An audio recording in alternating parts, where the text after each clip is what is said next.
Bukan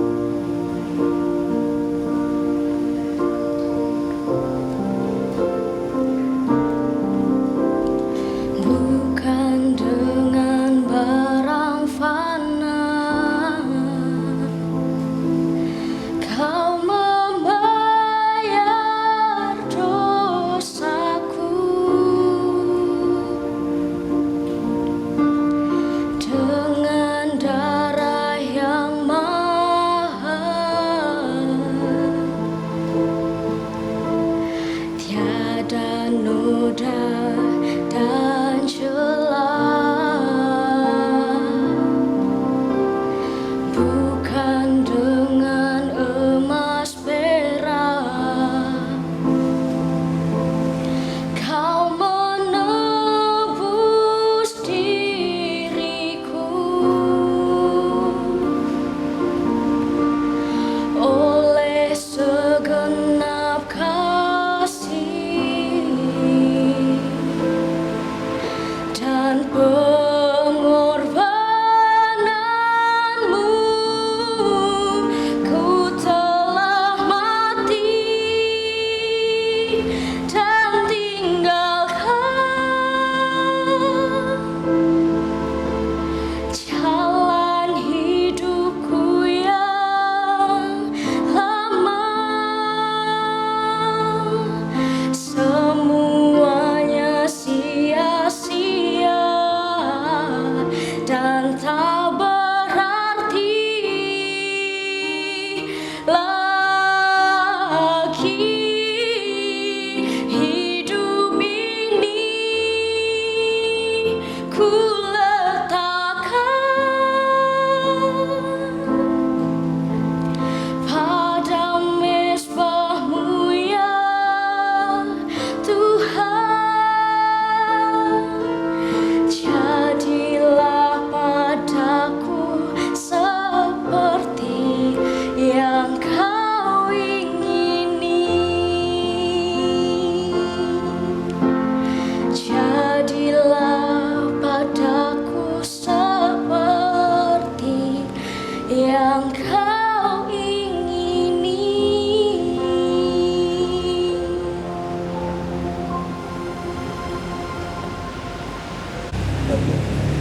Selamat pagi Bapak Ibu, Saudara semua yang dikasihi Tuhan.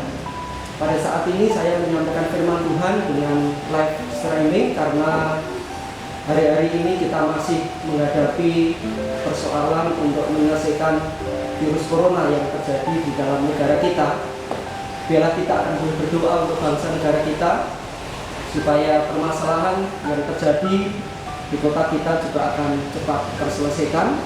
Dan biarlah firman Tuhan yang akan saya sampaikan akan menjadi kekuatan bagi kita semua untuk menghadapi berbagai macam tantangan kehidupan yang melanda dalam kehidupan kita semua. Mari kita akan berdoa bersama-sama.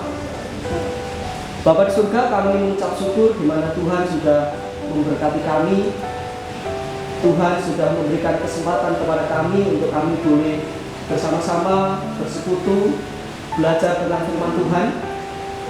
Dan biarlah firman Tuhan yang kami pelajari pada saat pagi hari ini akan memberikan kekuatan, memberikan kuasa kepada kami untuk kami boleh mengerti bagaimana kehendak Tuhan terjadi dalam kehidupan kami semua. Tuhan akan terus berkati hamba-Mu yang menyampaikan firman. Tuhan juga akan terus berkati seluruh jemaat Tuhan di Gereja Baptis di Nusa Kedongan supaya kami akan tetap setia kepada Tuhan Yesus Kristus. Dan kami mengaminkan seluruh rangkaian sampaikan pada kesempatan pagi hari ini. Di dalam nama Tuhan kami Yesus Kristus kami sudah berdoa. Amin. Nah, Bapak Ibu yang dikasihi Tuhan, mari kita akan membaca firman Tuhan. Dan firman Tuhan saat pagi hari ini saya ambil di dalam kitab Matius pasal yang ke-27 ayat 32 sampai ayat yang ke-44. Tetapi saya akan mengambil satu ayat, yaitu di dalam ayat yang ke-31. Demikianlah firman Tuhan. Sesudah mengolok-olokkan dia, mereka menanggalkan jubah itu daripadanya dan mengenakan pula pakaiannya kepadanya. Saya akan melanjutkan ayat yang ke-50. Kemudian mereka membawa dia keluar untuk disalibkan. Yesus berseru pula dengan suara nyaring, lalu menyerahkan nyawanya. Firman Tuhan saat pagi hari ini saya beri judul yaitu kematian Yesus, bukti bahwa Yesus itu adalah manusia sejati dan Allah sejati. Bapak Ibu serta saudara semua yang dikasihi Tuhan, ada pertanyaan yang seringkali dilontarkan kepada saya. Pertanyaannya adalah apakah Yesus itu Allah? Ini adalah satu pertanyaan yang seringkali saya dengarkan ketika saya melayani Tuhan, yaitu adalah apakah Yesus itu Allah? Nah, kalau dia Allah, mengapa saat dia disalib dia tidak melarikan diri? Nah, ini yang seringkali muncul pertanyaan, kemudian pertanyaan itu mungkin sulit untuk dijawab. Kemudian ada pertanyaan berikutnya, kalau dia Allah, mengapa dia mati? Kalau dia Allah, mengapa dia disalib dengan cara yang hina seperti itu? Nah, kalau dia Allah, kalau Yesus itu Allah, mengapa dia dikuburkan? Pertanyaan yang kedua yang sering kali saya dengarkan adalah apakah Yesus itu Tuhan? Nah, ini pasti Bapak Ibu juga sering kali mendapatkan satu pertanyaan seperti itu, apakah Yesus itu Allah? Apakah Yesus itu Tuhan? Ada orang yang mengatakan bahwa Yesus itu Tuhan karena murid-muridnya pada saat itu hanya memberikan gelar. Oleh pengikutnya Yesus itu dianggap sederajat dengan Tuhan seperti itu. Atau mungkin ada orang yang mengatakan bahwa Yesus itu dipertuan menjadi seperti Allah. Nah, pertanyaan-pertanyaan itu mendorong saya untuk menyelidiki di dalam firman Tuhan.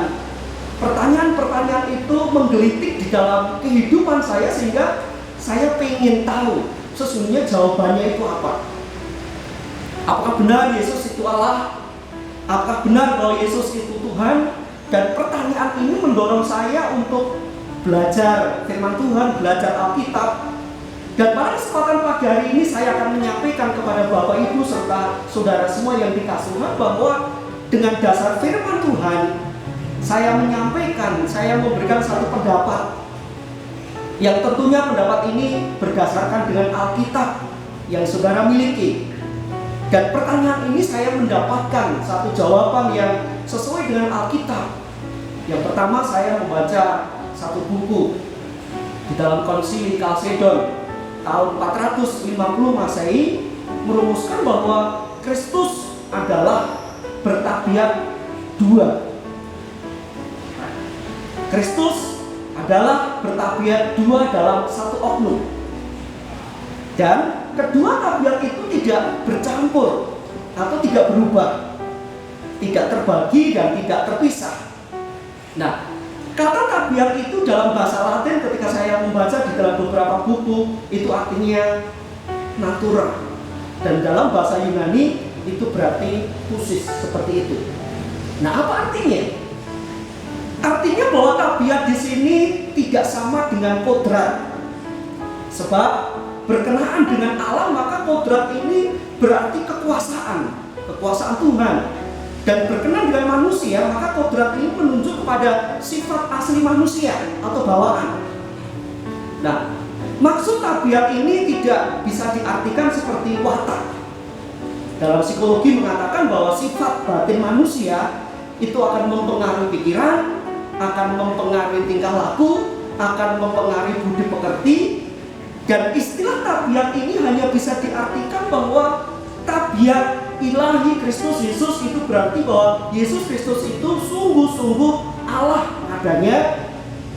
Dan tabiat insani Yesus Kristus adalah bahwa Yesus Kristus itu adalah sungguh-sungguh manusia. Saya menekankan sekali lagi bahwa tabiat Yesus Kristus adalah bahwa Yesus Kristus itu adalah sungguh-sungguh Allah. Dan Yesus Kristus itu sungguh-sungguh menjadi manusia.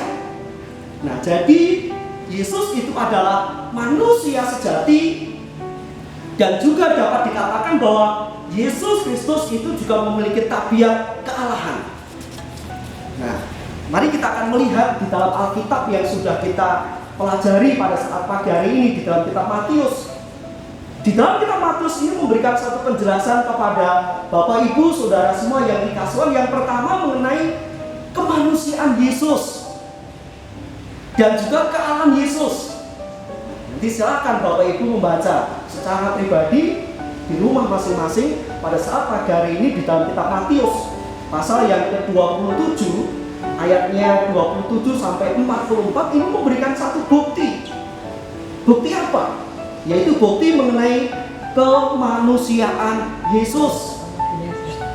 Bukti kemanusiaan Yesus adalah Yesus mati di kayu salib. Di dalam ayat 27 sampai ayat yang ke-24 ini adalah bukti yang nyata, yaitu ketika Yesus dibawa oleh wali negeri ke gedung pengadilan, kemudian para wali negeri itu tadi menanggalkan pakaian Yesus, kemudian dikenakan sebuah jubah ungu, menganyam mahkota duri dan menaruhkannya di atas kepala Yesus. Dan tidak hanya sampai di situ, kemudian Yesus diolok-olok, mereka diludahi, kemudian mengambil bulu, kemudian memukul di atas kepalanya, menanggalkan jubahnya, membawa keluar untuk disalibkan. Dan ketika sampai di tempat Golgota, artinya bukit tengkorak, imam-imam kepala dan ahli-ahli Taurat masih tetap mengolok-olokkan dia. Jika engkau anak Allah, turunlah dari salib. Kalau orang lain dia selamatkan, biarlah engkau akan menyelamatkan dirimu sendiri. Turunlah dari salib dan kami akan percaya kepadamu. Dan biarlah Allah menyelamatkan jika Allah itu berkenan. Nah, ayat 45 sampai 56. Bapak Ibu akan bisa membaca akhirnya Yesus itu mati.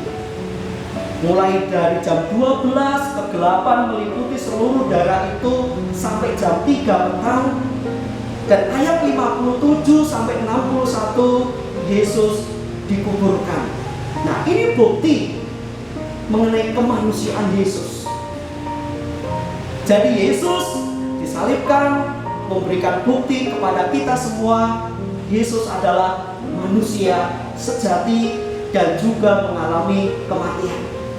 Nah, yang kedua, mari kita akan melihat di dalam Matius pasal yang ke-28 ayat 1 sampai ayat yang ke-10, bukti kealahan Yesus.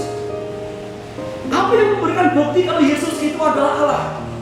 Apa yang memberikan bukti kalau Yesus itu adalah hal yang sejati? Buktinya adalah Yesus bangkit dari kematian.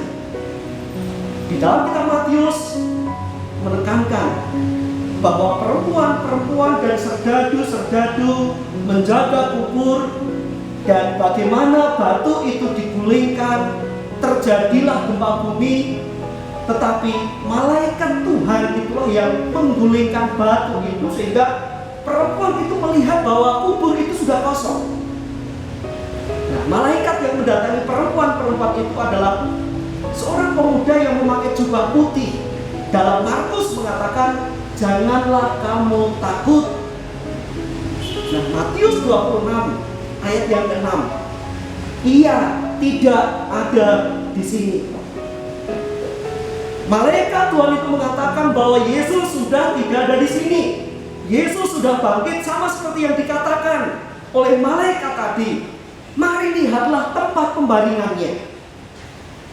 Nah, Matius mengatakan perempuan yang mendampingi Yesus mengakui sebuah kuasa Allah bahwa Yesus benar-benar bangkit dan Yesus tidak ada di tempat pembaringan di dalam kubur.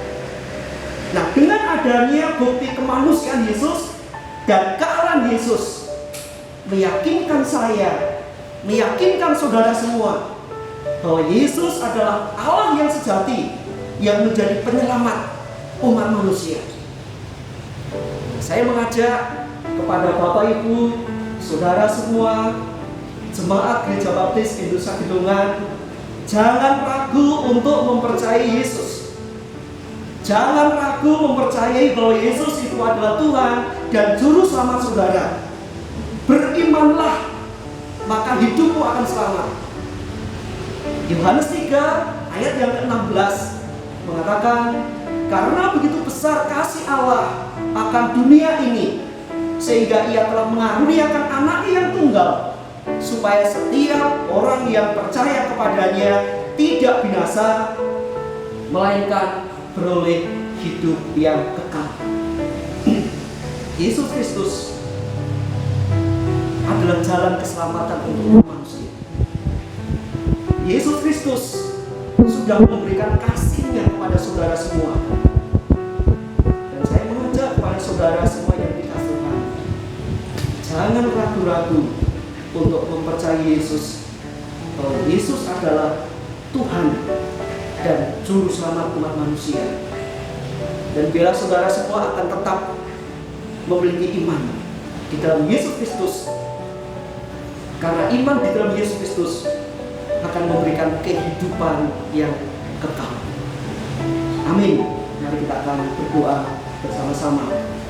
Kami mengucap syukur atas firman Tuhan yang sudah mengajarkan kepada kami saat pagi hari ini. Kiranya kami akan menjadi pelaku-pelaku firman yang benar di dalam Tuhan. Dalam nama Tuhan kami Yesus Kristus, kami sudah berdoa.